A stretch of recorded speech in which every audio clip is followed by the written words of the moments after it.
Oi, tudo bem, galera? Aqui começa mais um conteúdo do Upilast, trazendo uma conversa interessantíssima sobre a trajetória da nossa convidada, a Camila Florentino, ex-aluna da EASH, que saiu do curso de Lazer e Turismo aqui da Zona Leste e fundou sua própria empresa de sucesso, a Celebrar.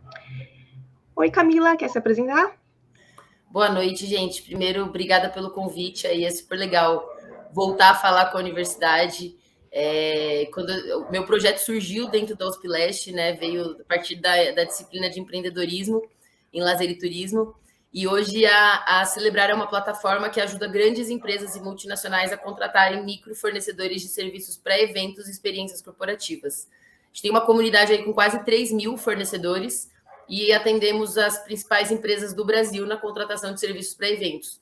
Já intermediamos a venda de mais de 20 mil serviços, já entregamos quase 1.500 eventos e já distribuímos mais de 7 milhões de reais em renda para micro e pequenos fornecedores de serviços para eventos no mercado.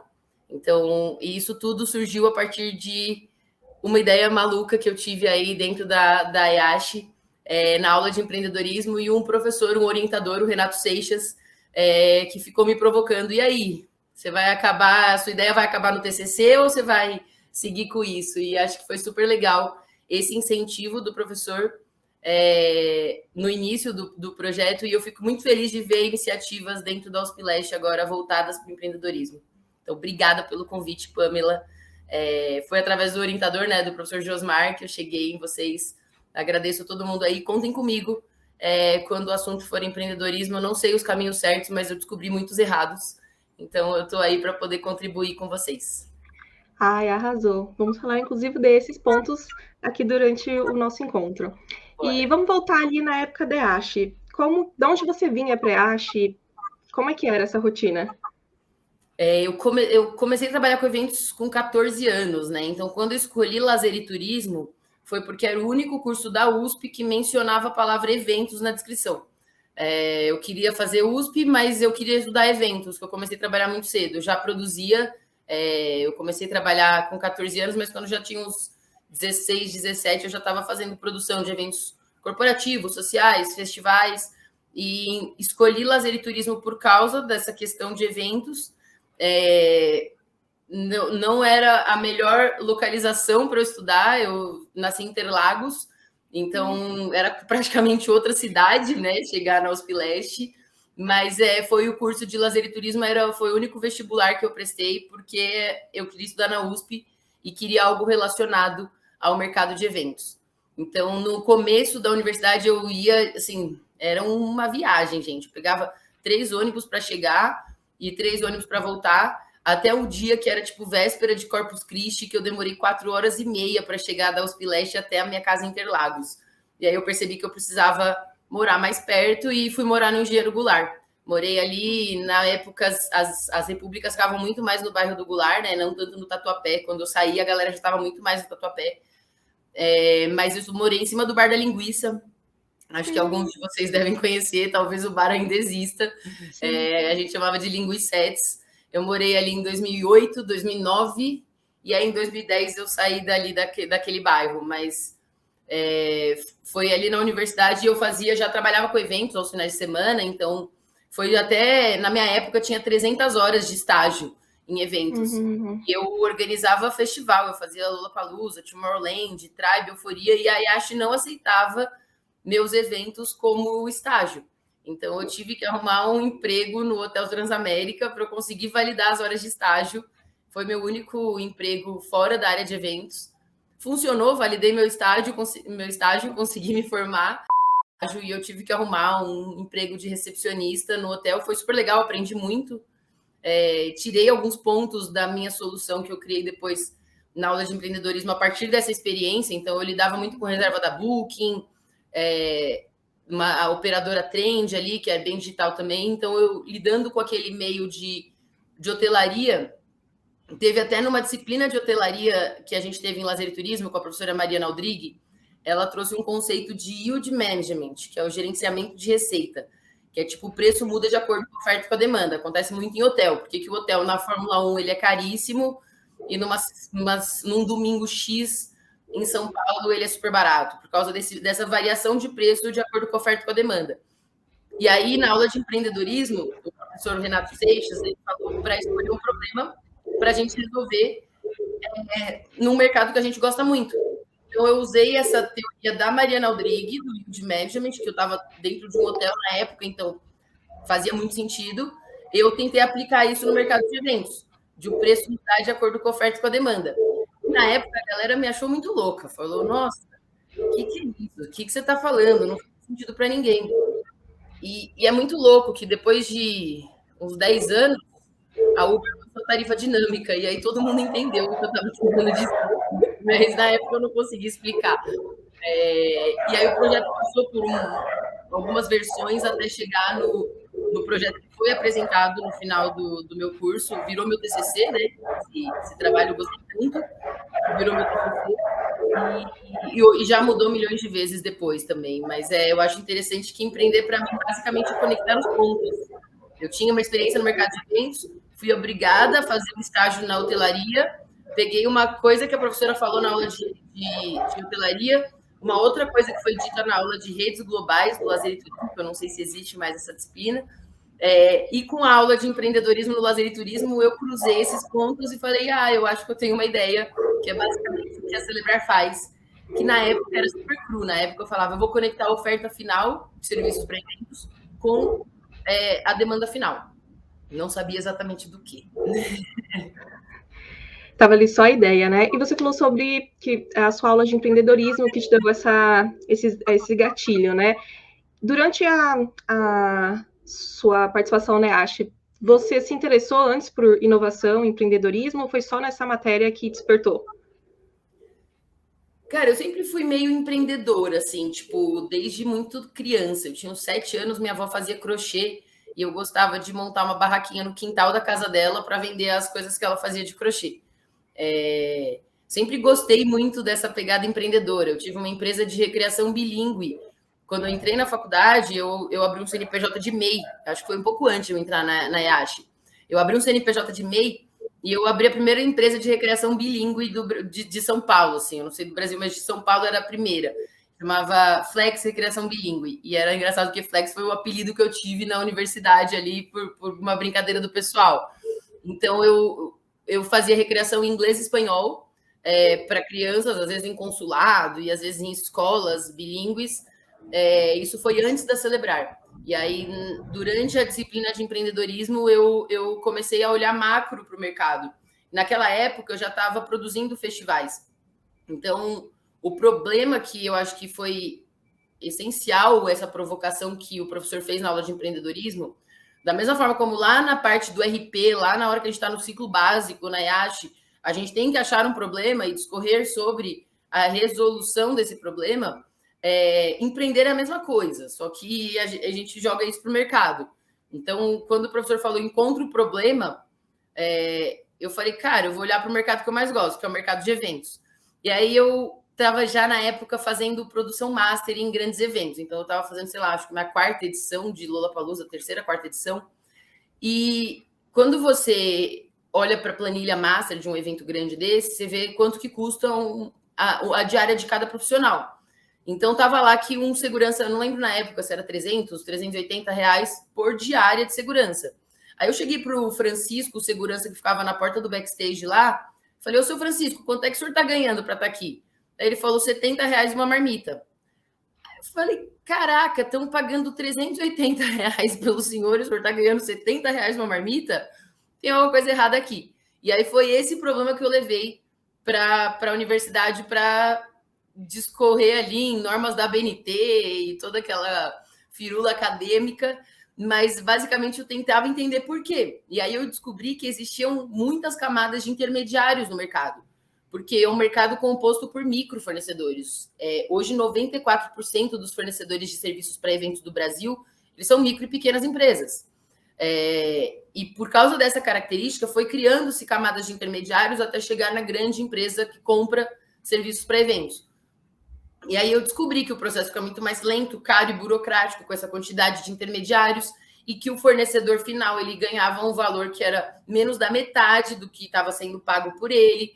e como que eu poderia resolver isso. Aí eu fui atrás de mais problemas ali, evidências do meu problema, né? E aí eu achei matérias na Folha de São Paulo de casos de pessoas em situação de rua que receberam R$50 em dinheiro sem nenhum registro para trabalhar 12 horas em um evento grande, montando palco. Eu comecei a achar várias evidências e falei, gente, esse problema existe. Quero resolver. Como é que eu resolvo isso? E aí, na disciplina de empreendedorismo, primeiro surgiu um estudo de viabilidade, onde eu achei essas premissas de que é essa tarifa dinâmica, né? O gerenciamento de receita, e também não funcionava aquilo, não sabia se era aquilo. E aí, no meu TCC, eu chamei o professor de empreendedorismo para ser orientador do meu TCC, o Renato Seixas. E foi super legal, porque ele já tinha um viés ele tem um filho que chama Caio Dibi. E ele me conectou no final do meu TCC, ele falou, olha, eu acho que você está falando... Assim, ele me falou que foi o primeiro trabalho publicado na USP que relacionava eventos com tecnologia. E ele falou, meu filho está super nessa área, ele olha mais para o lado de educação, mas ele conhece essa comunidade de startups aí que mal tinha nome naquela época, né? Era em 2012. Então, ele me conectou com o Caio Dibi, e o Caio Dibi começou a me mostrar que existiam alguns eventos, e aí ele meio que jogou a sementinha, eu achei alguns eventos, eu entrava na Simpla, a Simpla na época era super jovem, assim, e eu buscava eventos gratuitos na área de tecnologia e inovação, e comecei a ir em todos.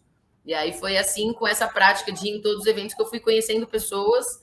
E aí, em 2015, foi quando eu fundei, de fato, a Celebrar. Eu considero, apesar da ideia ter vindo lá da universidade, lá dos primórdios, eu considero o ano de 2015, mas em 2013 o meu trabalho meu TCC ficou entre os melhores do Prêmio Santander Empreendedorismo, que foi uma motivação do Renato Seixas, do meu orientador, a inscrever a gente.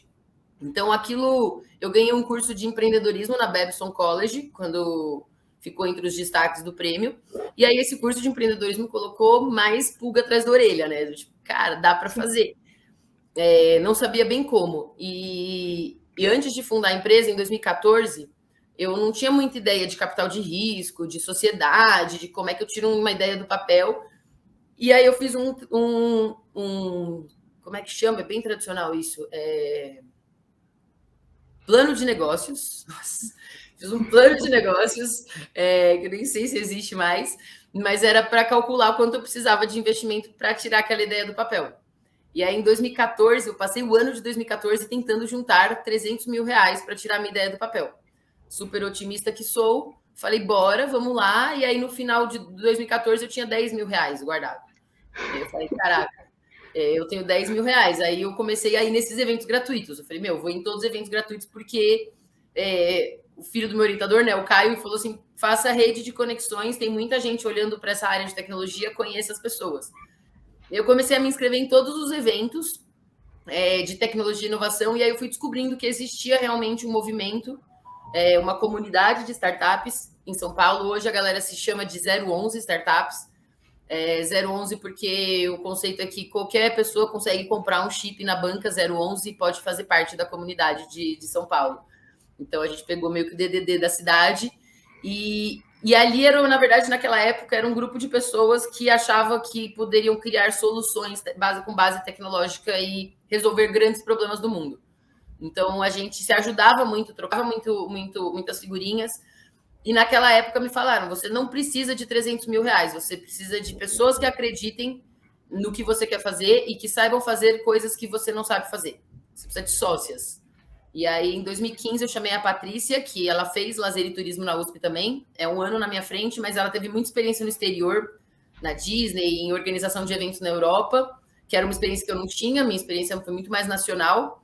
E a Mona, eu encontrei num evento desses, que eu comecei a ir em vários eventos. A Mona estudou no IME USP, e ela é mestre em ciências da computação no IME, desenvolvedora full stack, e veio com toda a bagagem ali da parte de tecnologia. E então... foi uma coisa muito legal que eu aprendi, que eu acho que merece ser compartilhada, é que você não precisa de R$300 mil para tirar a sua ideia do papel. Você precisa de sócios, você precisa de gente que saiba fazer o que você não faz, porque é impossível fazer um negócio grande sozinho, sabe? E eu acho que esse foi o primeiro grande aprendizado que eu tive ali depois que eu saí da universidade com um TCC de 96 páginas nas normas da BNT e falando como é que eu transformo isso em algo real, sabe? E aí se começou a se tornar real quando a Paty e a Mona entraram nesse barco e falaram, vamos fazer isso aí acontecer. Então, a coisa começou a acontecer ali, sabe? Justamente isso que eu ia te perguntar, como você tirou isso do papel, né, para a realidade? Você pensou em algum momento procurar uma incubadora, procurar algo do tipo? Gente, quando eu estava saindo da EASH, foi quando a incubadora da EASH estava nascendo. Tanto é que o gramado onde existe a incubadora era onde a gente fazia as cervejadas da EASH. Então, eles botaram a incubadora bem no gramado das cervejadas. E ela era super vazia ainda, ninguém sabia o que era. E aí foi por isso que eu fui buscar iniciativas gratuitas. Então, a gente participou de 7 programas de aceleração, dos principais programas de aceleração de startups do Brasil. Eu fiz Startup Farm, eu fiz o Inovativa, Startup SP do Sebrae. Em seguida foi Estação Hack do Facebook com a Artemisia, que é a primeira aceleradora de impacto social do Brasil. E fiz o BNDES Garagem também com a Liga e o Aira, que isso ajudou muito no processo de desenvolvimento da Celebrar, e eu sou super a favor dessas iniciativas, incubadoras, aceleradoras. No meu caso, não funcionou a incubadora da EASH, infelizmente. Por isso que eu falo, quem está fundando uma startup hoje, gente, é anos-luz mais fácil do que quem fundou uma startup há 10 anos atrás. Porque há 10 anos atrás ninguém sabia muito bem o que estava fazendo, né? Era um assunto muito novo. E falando em aprendizados, fala qual foi os principais perrengues que vocês passaram ali no início para rodar isso. Nossa, teve tanto perrengue, gente. Teve, assim, tem um conceito que chama pivotagem, né? Que é você muda um eixo, você troca em torno da mesma base. Então, tipo, tenho 2 pés, eu vou pivotar, eu mudo um pé de lugar, o outro continua. Essa pivotagem, até você encontrar o que a gente chama de Product Market Fit, é algo insano numa startup. Por isso que é legal você criar uma startup que seja um jet ski, que consiga virar rápido, para até encontrar o seu modelo de negócios ali, o fit de mercado. Então, quando a gente fundou em 2015, no meu TCC eu falava muito sobre conectar a oferta final com a demanda final, tirar os intermediários da cadeia, e eu foquei muito no fornecedor. E eu não tinha olhado para o comprador. Então, quando eu fui colocar isso no mercado, ninguém comprava. Tinha um monte de fornecedor querendo vender, mas tipo, eu não conseguia vender para o comprador. O comprador não abraçava ali. E aí eu entendi que eu precisava nichar, que eu abri para todo mundo. Eu falava, vem todo mundo, qualquer tipo de evento. Então eu botava a noiva, o noivo, o formando, o aniversariante, o corporativo, tudo na mesma caixinha. E aí deu ruim. Então a gente começou a mapear os problemas no mercado de eventos e encontrou qual era a persona que tinha o maior problema. O que a gente enxergava como problema? A simetria de mercado, a diferença entre o valor pago e o valor pago pelo organizador e o valor recebido pelo fornecedor. E o mercado que a gente encontrou a maior assimetria é o mercado de formatura, onde chega a 320% o valor real dos serviços. É o que o formando paga. A gente falou, boa, vamos olhar para o formando e vamos criar a solução para o formando revolucionar, né? Aí pivotamos para a formatura e foi, tipo, saiu na mídia, saiu na Folha de São Paulo, no Estadão, saiu um monte de mídia. A minha mãe achando que tinha dado certo, assim, e a gente, tipo, daqueles 10 mil reais que eu investi em 2015, isso era 2017, eu tinha, tipo, 400 reais no caixa. E não tinha dado certo ainda, não estava dando receita. Isso era tipo janeiro de 2017. A gente achou o Product Market Fit em março de 2017. Mas isso em janeiro foi muito louco, porque a gente estava com 129 turmas no funil, querendo fazer a formatura pela Celebrar. Algumas comissões odiavam a gente, porque a gente tirava o conceito de comissão. A partir do momento que eu tenho a tecnologia, eu consigo saber a opinião do grupo sem precisar de um grupo pequeno para tomar decisões. Então, a gente tinha muita turma querendo muito fazer. E aí a gente ia nas reuniões, assim, a gente foi engraçado, o caso que eu vou contar para vocês de perrengue foi na reunião da FMU. A gente fez a primeira reunião, tinha, sei lá, as 10 empresas. Segunda reunião, tinha, tipo, 5 empresas. Terceira reunião, tinha 3 empresas. Nessa, acho que foi a de 3 ou a de 2 empresas. Cara, acho que foi essa reunião, a terceira ou quarta reunião, tinham, tipo, 3 empresas. E a gente chegou, eu e minhas 2 sócias, com a camisetinha da Celebrar e um monte de adesivo no bolso, para distribuir os adesivos. E ali eu ia dar meu pitch com o deck e tal, mas era só isso que eu tinha, um monte de adesivo no bolso. Cara, a gente chegou na FMU, a empresa concorrente, chama B2, e a outra era a AS. Eles fizeram um esquema, mano. Tinha ativação de Jack Daniels, a galera jogando mochila para cima, garrafa para cima, entregando coisa. muita coisa, entregando squeeze, óculos de sol. Na hora que a gente chegou ali, a gente falou, nossa, como é que a gente faz para brincar nesse mercado, né? Então foi assim, um perrengue que a gente falou, cara, formatura a gente não consegue primeiro competir com essa concorrência sem investidor, e também o que estava acontecendo? Dessas 129 turmas que estavam na nossa tecnologia para organizar a festa por ali, isso era janeiro de 2017. Elas iam se formar no final de 2019. E como é que a gente ia chegar lá com R$400? Então eu falei, cara, algo está errado aqui, não vamos achar saída. Ou a gente capta o investimento em 2 meses, ou a gente muda o mercado. E aí foi muito louco que isso fez a gente pivotar para o mercado de eventos corporativos. Então, foi em fevereiro de 2017, a gente falou, meu Deus, formatura vai acabar com a gente, vamos pivotar para o corporativo. Aí a gente pivotou para o mercado de eventos corporativos e começou a crescer muito em 2017. Muito, assim, começou a ter muito evento, e aí foi aí que a gente achou o Market Fit da solução, porque o ciclo de um evento corporativo ele tem de 7 a 10 dias, e a formatura é de 2 a 3 anos. Então, eu consegui um ciclo muito mais rápido para desenvolver a solução. Não que não funcione para a formatura, mas é que eu precisaria de 2 a 3 anos para conseguir finalizar o primeiro ciclo. Então, esse foi um perrengue, assim, de chegar com um monte de adesivo no bolso e ver a galera jogando garrafa de Jack Daniels para cima, mochila, squeeze, óculos de sol, muitos brindes. A gente falou, cara, quem que vai querer fazer a festa de formatura comigo, sabe? Eu só tenho adesivo, não tenho nada. Mas o pior é que a galera queria fazer com a gente, só que realmente era incompatível com o que a gente conseguiria com o nosso timeline ali. A gente precisava desenvolver tecnologia, e para isso a gente precisa de ciclos rápidos ali, a gente usa metodologias ágeis, então não daria para esperar 3 anos para fazer o primeiro ciclo. Esse foi um perrengue um pouco desesperador, não foi? Hoje a gente dá risada dessa cena. E teve um outro em seguida também, em 2018, a solução no corporativo começou a crescer. A gente estava num programa de aceleração do Sebrae e chamaram a gente para falar no Altas Horas, num quadro do Marcelo Taz.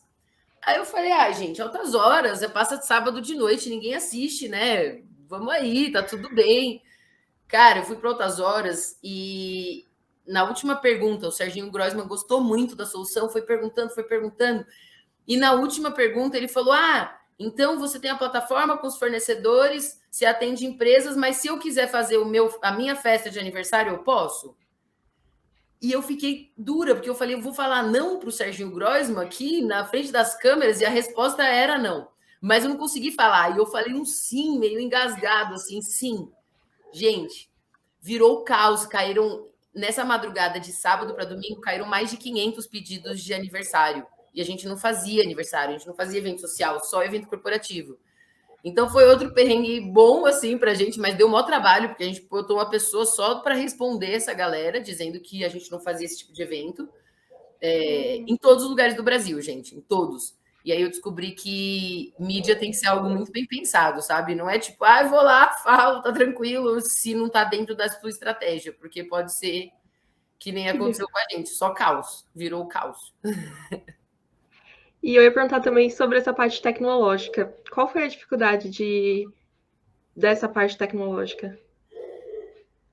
Cara, a gente começou com um produto que parecia uma loja, né? Um lado o fornecedor anunciava, o outro lado comprava. E tecnologia é um negócio muito louco, mas é no teste, no erro e no acerto. Então, o produto que eu pensei na universidade não tem nada a ver com o produto que eu tenho hoje.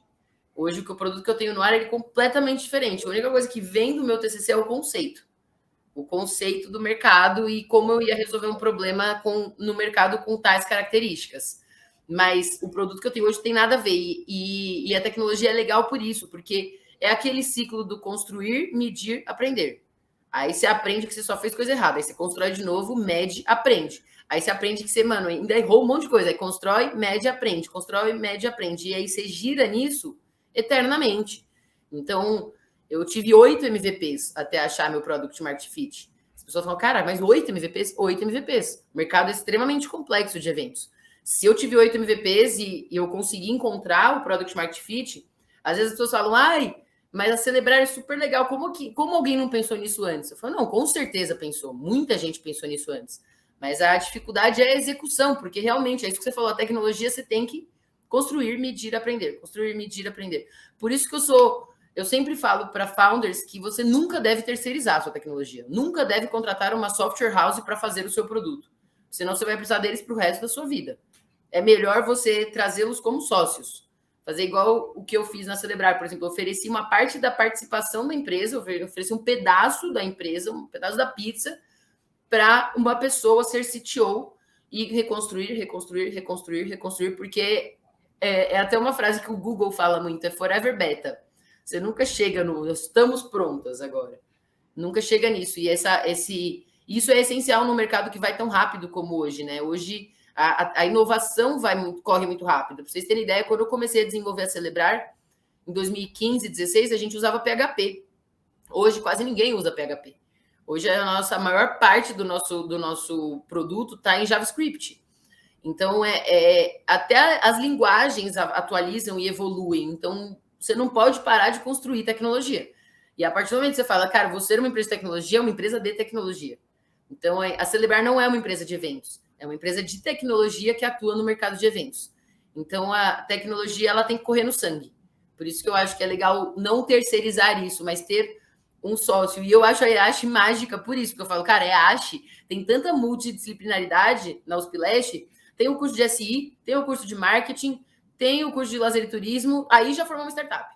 Já pega um de cada ali, ó, já formou uma startup. Você já tem quem programa, quem vende, o especialista em mercado. Então, é uma das poucas, eu acho que talvez a única escola da USP que tem esse nível de artes, ciências e humanidades. Cara, tem tudo.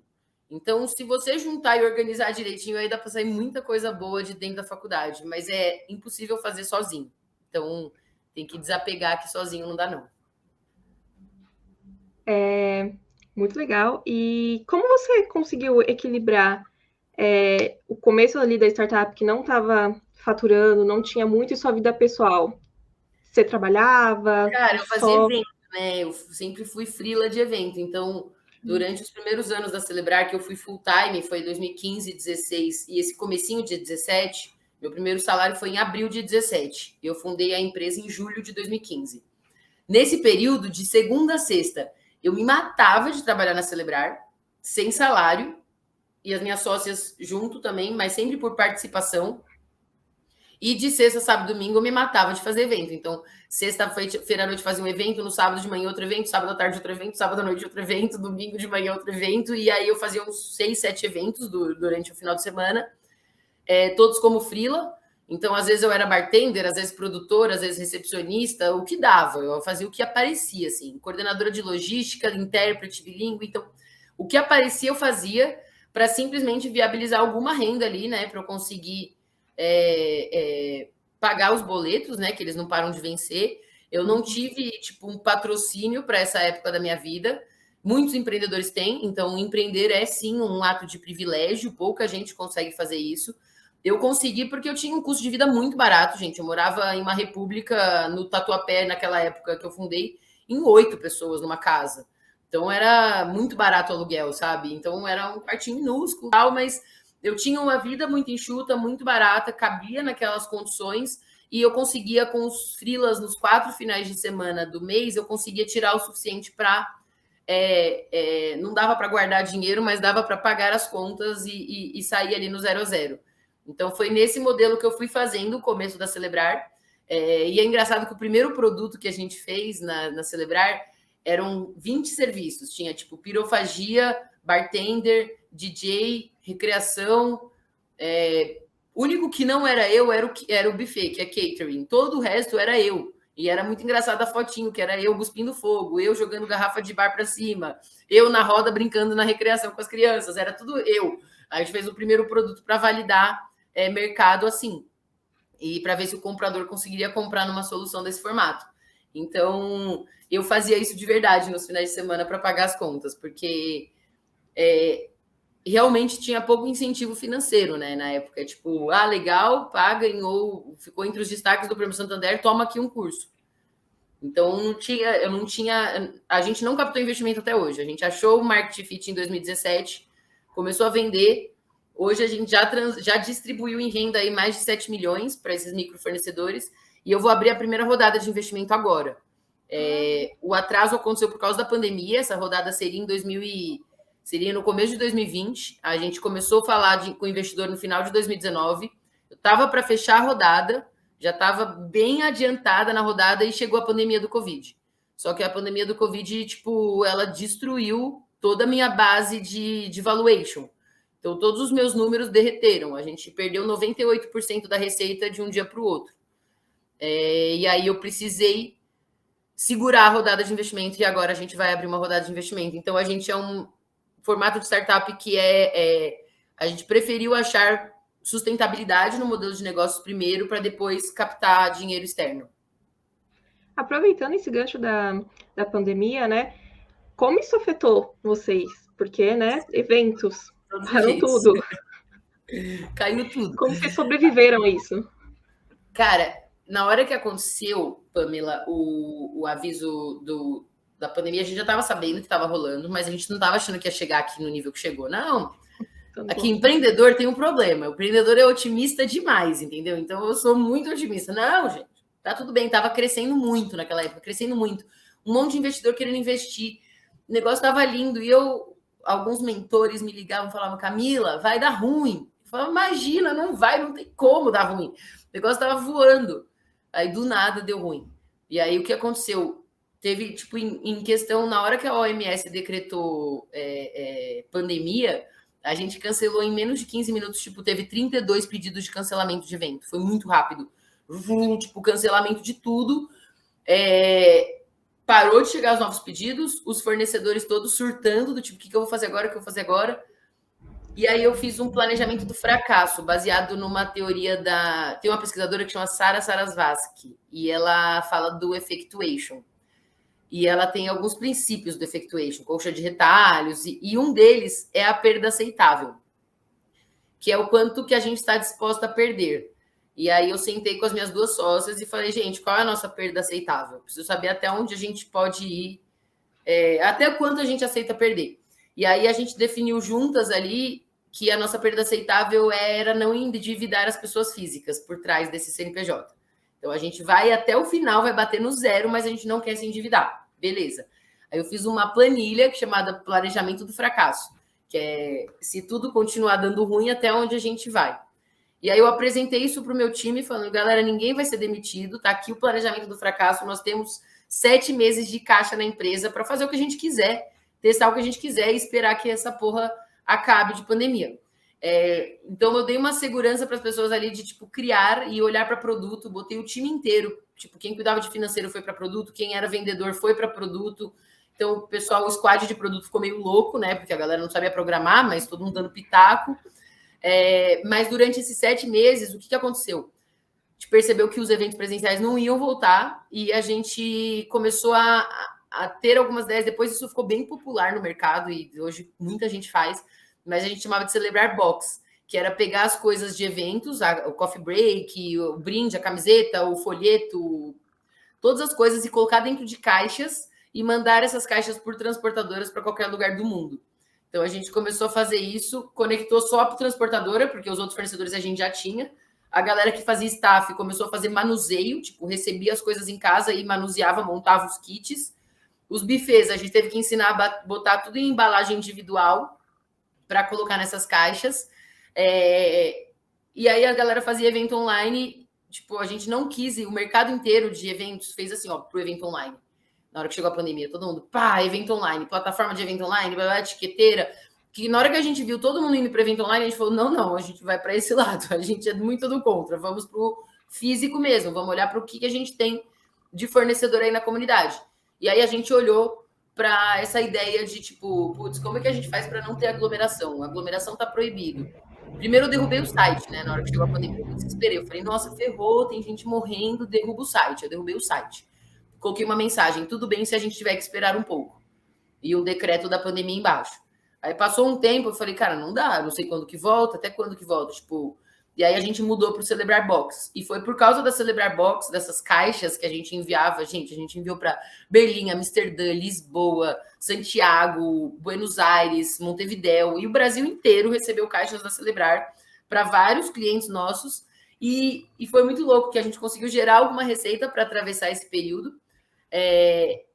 Quando o mercado, a curva de contágio caía da pandemia, as pessoas tentavam fazer algumas ações presenciais, ainda a gente fez bastante evento híbrido, fez evento online, mas o que a gente fez? A gente não desenvolveu uma plataforma, a gente criou uma categoria de plataformas para evento online dentro da Celebrar e cadastrou todas as plataformas que existiam no mercado.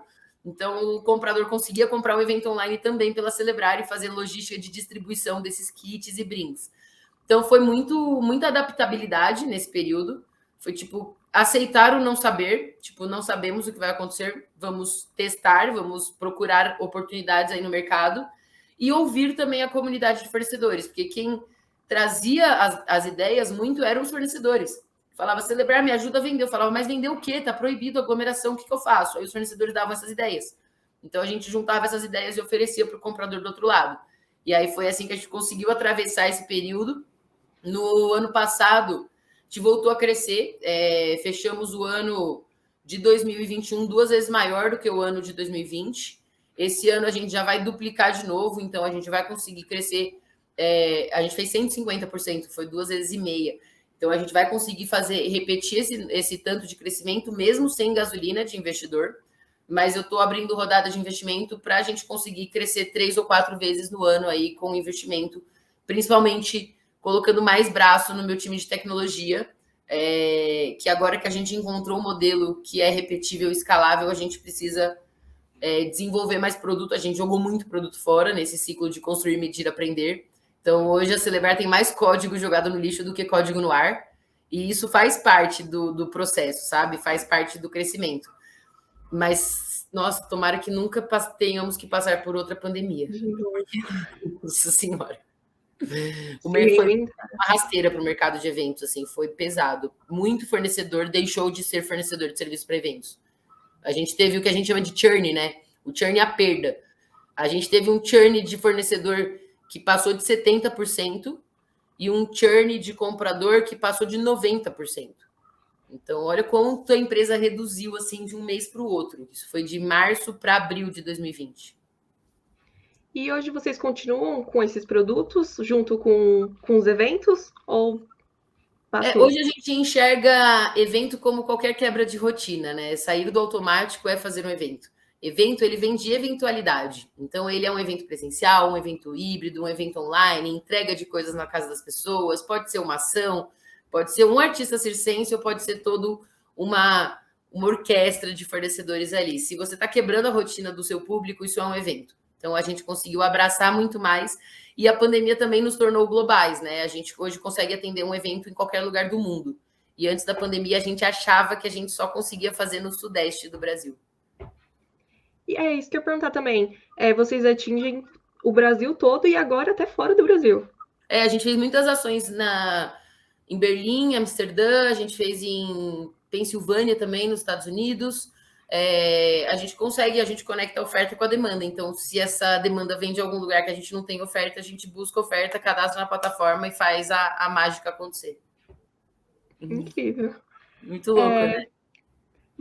Voltando um pouco, lá no começo, o que te dava motivação para não desistir? Todos os percalços acontecendo, o que te motivava? Cara, a gente tem um propósito muito forte voltado para o problema que eu contei para vocês, né, que está relacionado com o impacto social. Então, a gente acredita que a tecnologia ela pode trazer mais produtividade para quem compra serviço para eventos e mais escala para quem vende. E eu consigo aproximar a ponta que vende dessa relação comercial e fazer com que esse serviço seja realmente remunerado da forma correta, pago da forma correta. E eu sempre tive um sonho de formalizar e melhorar o mercado de eventos no país. Então, eu sempre fiquei muito incomodada com o mercado informal, caótico, com o fato de não conseguir validar meu estágio na USP, porque era tudo na informalidade, muitas coisas, não tudo, mas muitas coisas na informalidade. Nenhuma empresa gigante que fazia festival queria fazer uma parceria com a USP, porque tinha toda uma burocracia envolvida ali. E eu sempre me revoltei, eu sempre fui muito, muito rebelde. Então, eu acho que a motivação foi... A gente sempre fala que tanto o amor tem muito poder, mas o ódio também tem muito poder. Então, são forças muito grandes. Então, a gente fez muito pela força do ódio, do tipo, não, isso não vai ficar assim. Tipo, tá errado, eu vou resolver essa porra, entendeu? Então, e isso foi durante toda a nossa jornada, o mercado batia, a gente devolvia com outra coisa, outro formato, do tipo, a gente vai achar a solução. E olhando muito para os fornecedores, né? Hoje, dessa comunidade que a gente tem de quase 3 mil fornecedores cadastrados na Celebrar, 75% deles são residentes, né? Tem o CNPJ registrado em regiões com a renda per capita abaixo de um salário mínimo. Então, eu olho para a minha plataforma hoje, as empresas que mais compram serviços é o Google, o Nubank, a Unilever, a Braskem, quem mais? Quinto Andar, Creditas, Log, todas as startups gigantes, mas também tem o ecossistema Anima, grandes empresas e multinacionais. Do outro lado, os lugares que mais vendem, isso é o que mais aquece o nosso coração e nos motiva a seguir em frente, são regiões como Jardim Ângela, Osasco, Guaianazes, Grajaú, Taboão da Serra, Heliópolis, Paraisópolis, Poá, Mauá. Então, a gente olha para essas regiões e a gente enxerga a nossa solução como uma grande máquina de distribuir renda, onde eu peguei um mercado que tinha muitos intermediários entre o comprador e o vendedor, eu tirei todos esses intermediários, então eu consigo fazer essa renda ser distribuída de maneira mais assertiva e chegando na mão de quem realmente está entregando o valor. E eu acho que foi isso que mais fez a gente falar, cara, se a gente sair desse mercado, vai continuar uma merda. Então, eu vou continuar até eu resolver, entendeu? Ou até chegar alguém que resolva melhor do que eu. Mas eu não vou deixar o problema aí e vou fazer outra coisa. Como é que eu vou pôr a cabeça no travesseiro sabendo que o problema que eu estou tentando resolver há anos, ele ainda existe e ninguém resolveu? Então, se não for eu que vou resolver, alguém vai resolver, mas esse problema não pode existir porque faz mal para muita gente. E tem muita gente que sofre com esse problema. E quando a gente começou a criar, a celebrar e ver a reação dos fornecedores, os fornecedores conseguirem colocar o filho no colégio particular, ou comprar um carro, ou melhorar as condições de vida, reformar a casa, comprar uma casa própria. E eles sempre traziam isso para a gente, contratar funcionários também. Tinham microempresas que não tinham funcionário, eram só os familiares. E aí, como eles começaram a contratar funcionários, os funcionários chegavam para a gente agradecendo. Me falaram que o meu emprego só existe por causa da Celebrar, porque vocês dão volume de venda para a gente. Então, o fornecedor de eventos, ele sabe fazer a mágica. Ele sabe fazer a cenografia, sabe fazer o buffet, sabe fazer o audiovisual, sabe fazer a atração, a performance, sabe fazer muita coisa, mas eles não sabem vender. Vender é algo muito complexo, ainda mais olhando para esses grandes, Unilever, os gigantes do outro lado, Google, Facebook, é muito difícil vender para eles. Tem áreas de compras extremamente burocráticas. Então, quando a gente encontrou esse match, a gente percebeu que a gente tem um potencial muito grande de impactar a vida de muitas pessoas. Esse é um sonho meu, eu quero impactar a vida de muitas pessoas. E o mercado de eventos no Brasil, ele movimenta mais de 230 bilhões de reais ao ano. Imagina eu colocar toda essa grana na mão da periferia, ou 75% dela, porque não todos os profissionais estão nas periferias, mas a grande maioria. Principalmente algumas categorias como staff, alguns fornecedores pequenos de brindes também estão nas periferias. Na hora que eu olhei para isso, eu falei, cara, eu quero deixar o mercado que eu sou apaixonada melhor depois que eu passar por esse mundo, entendeu? Então, eu não quero fazer outra coisa. Então, veio muito daí. E também desse sonho ter sido comprado por outras pessoas, né? Porque ninguém consegue ter um sonho desse tamanho e carregar isso nas costas sozinhas. Então, foi muito as minhas sócias e o meu time maravilhoso, que eu considero todos como sócios. E a hora que a gente captar essa rodada de investimento que a gente está reabrindo agora em 2022, todo mundo da empresa vai ter o que a gente chama de stock options, né? Que é como se fossem sócios. Então, eles têm direito a uma participação no futuro dessa empresa. Porque eu prefiro muito ter 0,00001% de algo gigantesco que muda a vida de muita gente do que 100% de um TCC guardado na gaveta. Exato, muito bom. E se você pudesse dar um conselho para a Camila do começo de tudo isso, qual seria? Cara, eu acho que busque ajuda, peça ajuda, ofereça ajuda, procure ajuda. Tipo, não dá para fazer sozinho. E eu tentei por muito tempo juntar os 300 mil reais sozinho, que eu consegui juntar 10, né? Eu tentei por muito tempo na universidade ainda, escrevendo sobre o TCC e sobre o problema que eu queria resolver e achando que aquilo tinha que sair de mim, que sozinho eu ia conseguir ter essa luz. E depois que eu coloquei sócias na empresa, coloquei pessoas no time, eu comecei a perceber que o segredo são as pessoas, sabe? Que, tipo, eu só fui a pessoa que jogou a gasolina lá e o negócio hoje pega fogo e as pessoas trazem outras ideias e a gente não ingessa, sabe? A gente deixa as pessoas, eu contrato pessoas inteligentes para elas usarem o cérebro delas, assim, a gente brinca que na Celebrar é melhor você pedir desculpa do que pedir permissão. Então, vai e faz o que você acha que está em prol da empresa. E eu acho que no começo eu não sei, eu não pedi ajuda porque eu não sabia muito bem que dava para pedir ajuda.